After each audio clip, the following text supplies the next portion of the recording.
may be seated.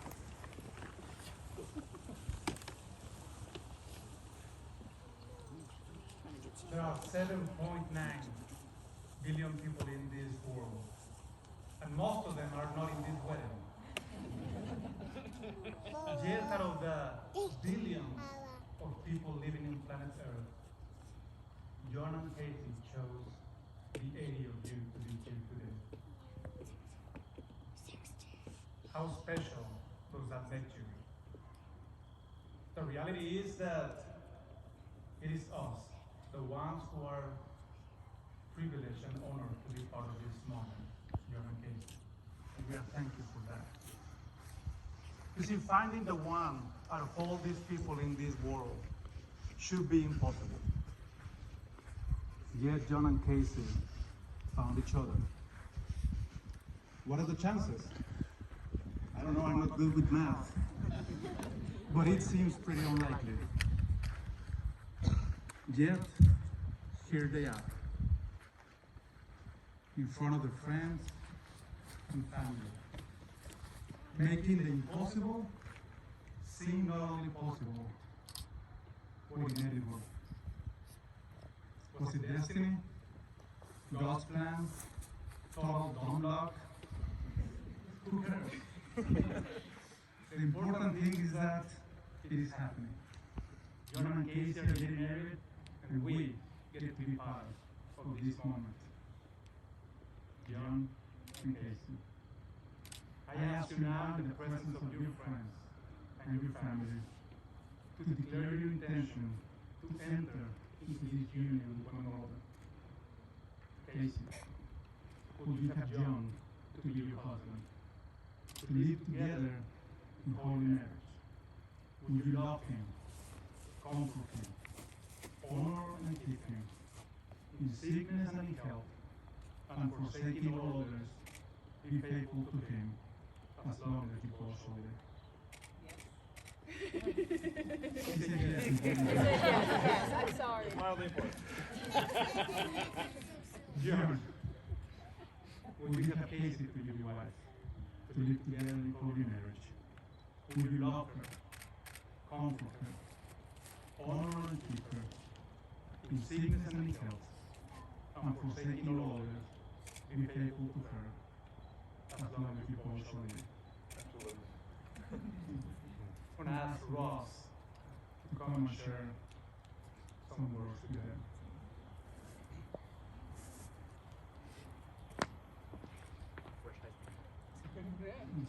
Okay. Hi. I'm Ross. I'm Casey's younger brother, and John's soon-to-be younger brother-in-law. I want to say some important things. Hopefully, without any substantial embarrassment to myself, the bride or groom, my family, or the art of speech making as we know it. Speeches are never easy to get exactly right, and the largest dilemma that I had was searching for a good quote about love. I majored in English literature, but my favorite genre is horror. And most of the best horror quotes wouldn't make for terribly uplifting things to say at a wedding.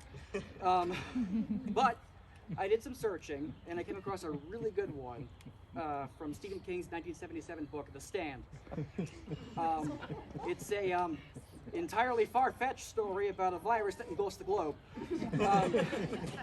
But putting the horror aside, the story explores themes of how, when the chips are down, humanity will always choose love over hatred. And I think it's best shown in this quote here. Love is what moves the world, I've always thought. It is the only thing which allows men and women to stand in a world where gravity always seems to want to pull them down, bring them low, and make them crawl. In an era like this, where it's so easy to think that love and companionship are out of reach, and that we won't ever hear good news again, or humanity's general kindness has dried up in favor of fear and finger pointing, we have a wedding. Despite all the craziness, two wonderful, brilliant, compassionate people that I've looked up to since I've known them have decided that they want to spend the rest of their lives together, and that is really amazing.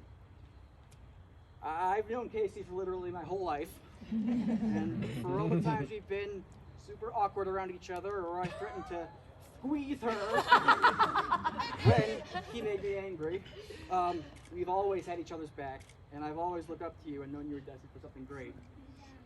And John, even though you only came into my life a few years ago, you sort of always felt like family.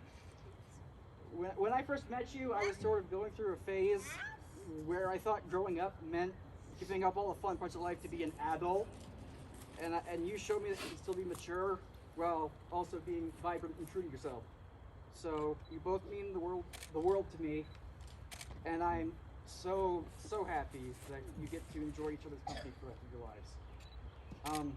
I think the biggest takeaway from this wedding, other than the wedding, for everyone, is that as long as you have that core of love inside you, the gravity will never pull you down, never pull you all the way down. So don't ever let go of that, because the two of you are too great to ever be made low by anyone or anything, and I mean that. Thank you. Woo!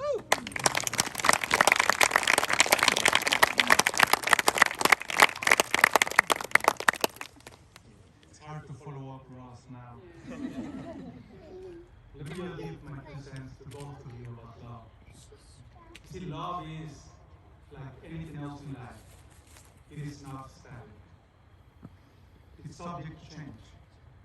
The love that you felt today, it is perhaps very different than the love you felt for one another when you first met. The love that you feel today will look different than the love you feel in your first year anniversary, when you're 10, and when you're 50. Love is more than just a feeling that you get when somebody makes you happy. Love is your heart remembering the history you share with the other person when things are tough. And somehow, to get into those tough times, the good times become more lovely. Casey, since I got to know you a couple of years ago, I have seen how much of a compassionate, kind, and loving person you are. I have no doubt that you'll be the perfect partner in crime for John. So I just want to affirm you with that. John, since I met you, I have seen that you're a man of character, of integrity, of loyalty. So I want to encourage you to bring the same elements as you become the perfect partner for Casey. So I want to encourage you and affirm you with that. Love each other every day of your life, and your bond will continue to grow stronger. The vows in a wedding, it is that moment when a couple share the foundation of their marriage. And we get to witness in this moment that foundation for John and Casey. John, I'm going to go first. Should I talk to that or project? You look at Casey, I know. Okay, great, thank you. Hey, you. I honestly can't believe that we're here. Our path from meeting at a read-through to arriving here has been absurd. I've never believed in love at first sight, though when I saw you for the first time, I did believe that I knew where I was going to sit. Afterwards, I also firmly believed that I had struck out completely. Clearly, I was playing the long game the whole time. But I didn't fall in love with you then. I had the good sense to wait until our first date. When you thought I had Tourette's. Then, having realized that I was hopelessly in love with you, we both did the obvious thing and moved across the country in different directions with other people. Then our relationship entered what I call the yearning phase, broken only by the occasional dinner and terrible movie that we pretended wasn't a date, even as we would close down bars and spend hours in the parking lot talking afterwards. Then you sent a text to me on Christmas that was so miraculously timed it could only be a Christmas miracle. Then I visited New York for the first time for the best 2 days of my life, so far. Then we somehow made long distance work, 2 years. Then we moved here together. And we got a dog, And now we're here, against all odds, and despite how ridiculous this journey was, I wouldn't change one moment, because then it might not have let us go. Over the last few years, you've shown me what it means to be a partner. I have never felt such support and encouragement and effortless, endless, wholehearted acceptance. You've smoothed over the trauma and the baggage and showed me how much courage there is in kindness. Committing to you for the rest of my life is comically easy, because all the best things in my life already come from you.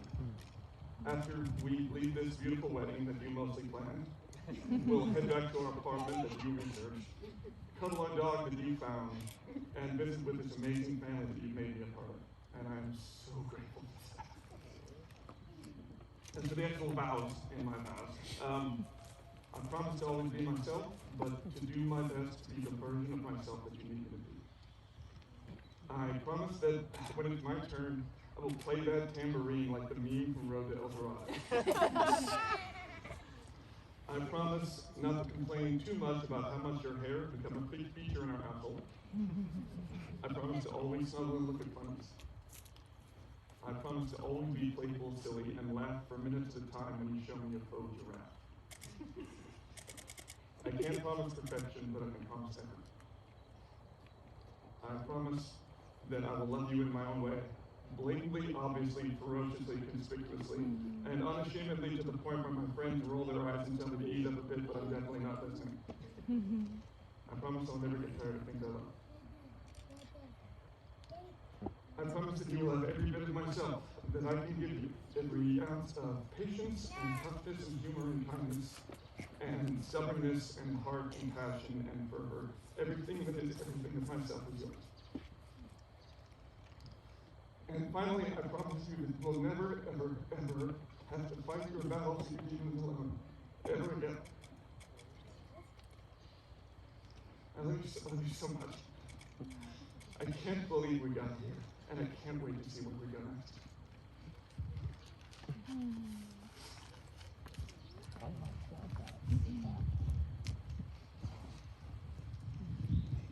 Hi. We made it.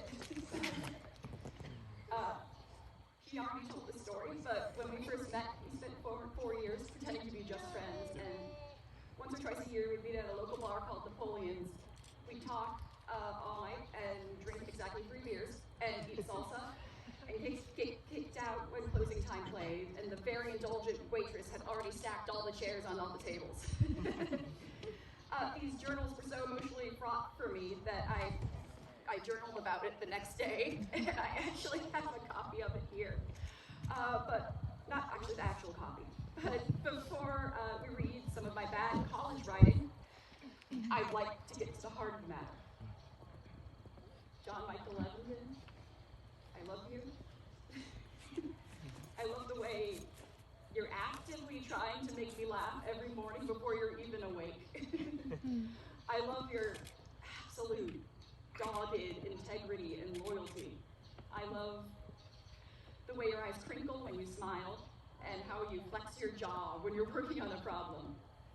I love how hard you work when anyone else, any sane person, would have quit. I actually had a really hard time writing this part of the vows because I love every piece of you, all of the time. You cared for me in ways I didn't even know how to ask for before I met you. And I promise to do everything in my power to do the same for you. I promise to listen to all your stories. I promise to remind you that you aren't old and broken, because you aren't, but also to remind you to go to the doctor. I promise to tell you when I'm upset, even though I can't argue without ugly crying. Wait, you back up on the mic for a second.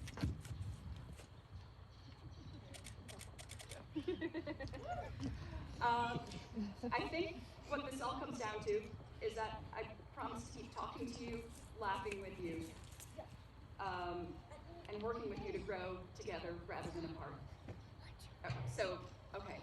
The journal. Can you confirm the date this was written? Okay, that is 7/28/14.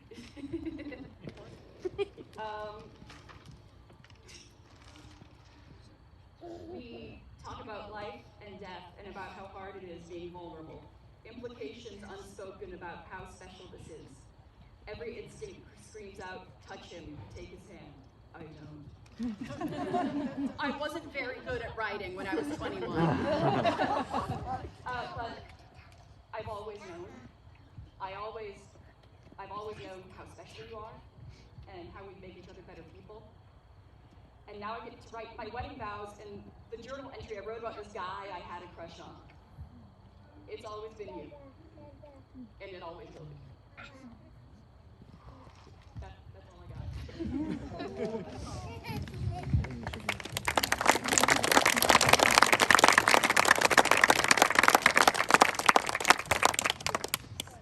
Thank you both for sharing with us what love is. I'm holding in my hand the rings. I like to think in rings as two paths that have come together, that somehow they found each other and they're in perfect union with one another. May these rings be more than just a fancy accessory in your hands, but a daily reminder that you found each other and that you are perfectly in union with one another. John, I'm going to take Casey's ring.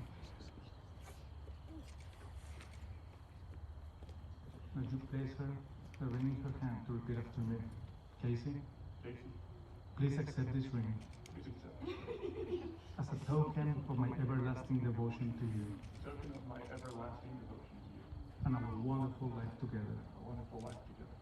With this ring, I declare my love to you and my commitment to give myself to you fully.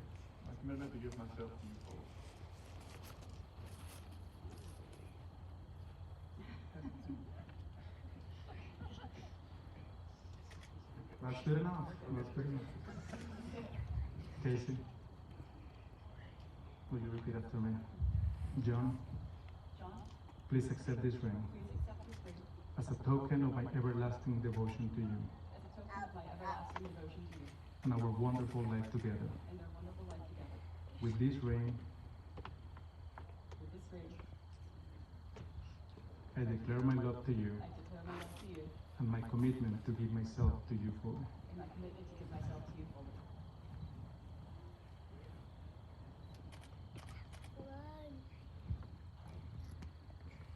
John and Casey, you have declared your intention and your consent before your friends and family to walk into this path called marriage.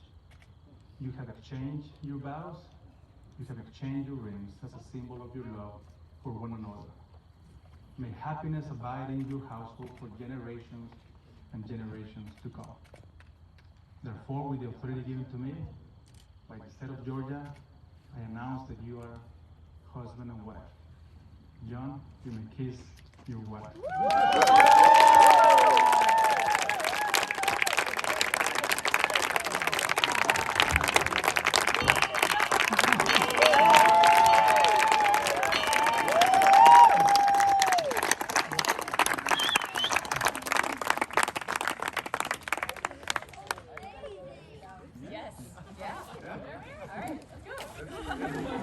It is my honor and my privilege to introduce to you to Mr. and Mrs. John Evenden, Casey Goodmore.